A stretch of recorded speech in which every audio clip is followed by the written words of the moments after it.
Адамның денесінде 206 сүйек бар. Нәрестенің сүйек санын әне жаттап біліп ал.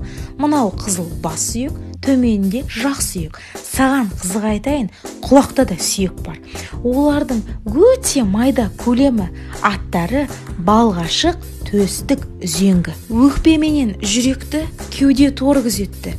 Кеуде торын құрайтын сүйектерді айтайын. Ол ұзын қабырғалар майысқан, алдынан кеп жалғыз түйір төс сүйекпен жабысқан, ал артынан омыртқа жотасымен тоғысқан. Омыртқа жотасында ойбай көп қой омыртқа. 7-еуі мойын бұрады, 12-сі арқаны құрады. Белдегі омыртқа 5-еу болады, арғы 5-еуі 8 көз, 4 құймышақ соңында қалдық болып тұрады. Арқада тұрған жаурын, алдындағы бұғана, тоқпан жілік қызылмен белгіленген мың жерде.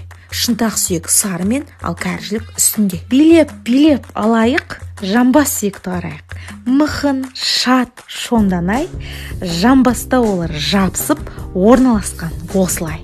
Тізенің ұршық сүйегі асты жілікпен шыбықты тізеден біріктіреді. Ортан жілікпен жалғасып аяққа қимыл береді.